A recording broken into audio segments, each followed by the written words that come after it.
নমস্কাৰ বন্ধুসকল, আজিৰ এই ভিডিঅ'ত যোৱাকালি হৈ যোৱা ডিএলএড পেট এক্সামৰ কুৱেশ্যন আনসাৰসমূহ আলোচনা কৰিম। বলক সময় নষ্ট নকৰি আৰম্ভ কৰোঁ। আজিৰ ভিডিঅ'ৰ প্ৰথমটো কুৱেশ্যন, সংবিধানৰ কোনটো অংশই ভাৰতক এখন কল্যাণকামী ৰাষ্ট্ৰ হিচাপে প্ৰতিষ্ঠা কৰে? ইয়াৰ অপশ্যনসমূহৰ ভিতৰত শুদ্ধ উত্তৰটো হৈছে ৰাষ্ট্ৰ পৰিচালনাৰ নিৰ্দেশাত্মক নীতি, directive principal of state policy. সংবিধানৰ 4 নম্বৰ অংশত আছে। পৰৱৰ্তী কুৱেশ্যন, শোণিতপুৰ জিলাৰ দ পৰ্বতীয়া ঐতিহাসিক স্মৃতি চিহ্ন কোন প্ৰাচীন ভাৰতীয় ৰাজবংশৰ প্ৰভাৱত নিৰ্মাণ কৰা হৈছিল? ইয়াৰ শুদ্ধ উত্তৰটো হ'ব গুপ্তা। পৰৱৰ্তী কুৱেশ্যন, 12 বছৰ 7 মাহ বয়সত দবা খেলত গ্ৰেণ্ড মাষ্টাৰ হোৱা তৃতীয় কনিষ্ঠ ব্যক্তিজন কোন আছিল? ইয়াৰ শুদ্ধ উত্তৰটো হৈছে গুকেশ ডি। পৰৱৰ্তী question, which category of people R cover under the POCSO act 2012? POCSO আইন 2012 অনুসৰি কোন শ্ৰেণীৰ লোক এই আইনৰ অধীনত আহে? ইয়াৰ শুদ্ধ উত্তৰটো হ'ব 18 বছৰৰ তলৰ সকলো ল'ৰা ছোৱালী। পৰৱৰ্তী কুৱেশ্যন, কোনবিধ কৰবিহীন ৰাজহ? নন টেক্স ৰেভিনিউ হ'ব মাচুল। পৰৱৰ্তী কুৱেশ্যন, কোনটো অপসাৰণ বিক্ৰিয়াৰ উদাহৰণ? ইয়াৰ শুদ্ধ উত্তৰটো হ'ব অপশ্যন এ। পৰৱৰ্তী question, identify the correct verb to complete the sentence. Year option আছিল The boy dash his pen in the playground.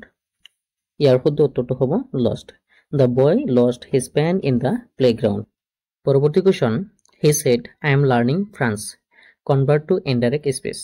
ইয়াৰ শুদ্ধ উত্তৰটো হ'ব he said that he was learning French. পৰৱৰ্তী কুৱেশ্যন, দাঁতৰ ডাক্তৰে দাঁতৰ প্ৰতিবিম্ব ডাঙৰকৈ চাবলৈ কোনবিধ দাপোন লেন্স ব্যৱহাৰ কৰে? ইয়াৰ শুদ্ধ উত্তৰটো হ'ব অৱতল দাপোন। অৱতল দাপোনৰ সহায়ত ডাক্তৰে দাঁতৰ প্ৰতিবিম্ব ডাঙৰকৈ চাব পাৰে। পৰৱৰ্তী কুৱেশ্যন, এজন মানুহৰ প্ৰতিকৃতি চাই হৰখাই ক'লে তেওঁৰ মাক মোৰ দেউতাৰ পুত্ৰৰ পত্নী, মোৰ কোনো ভাই ভনী নাই। হৰখাই কাৰ প্ৰতিকৃতি চাই আছিল?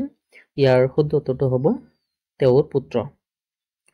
পৰৱৰ্তী কুৱেশ্যন, যদি এটা নিৰ্দিষ্ট সাংকেতিক চিহ্নত POSTAL ইয়াক PPSUAM হিচাপে লিখা হয়, তেন্তে JOURNALক শব্দটোৰ সাংকেতিক চিহ্ন কি হ'ব? ইয়াৰ শুদ্ধ উত্তৰটো হ'ব অপশ্যন চি PUSNBL। পৰৱৰ্তী question, what is the motion of needle in a sewing machine? চেলাই মেচিনৰ বেজীৰ গতি কিহৰ উদাহৰণ? ইয়াৰ অপশ্যনসমূহৰ ভিতৰত শুদ্ধ উত্তৰটো হ'ব ৰৈখিক গতি। আশা কৰোঁ তোমালোকৰ সকলোৰে পৰীক্ষা ভাল হৈছে। পৰৱৰ্তী ভিডিঅ'ত লগ পাম। ধন্যবাদ। জয় আই অসম।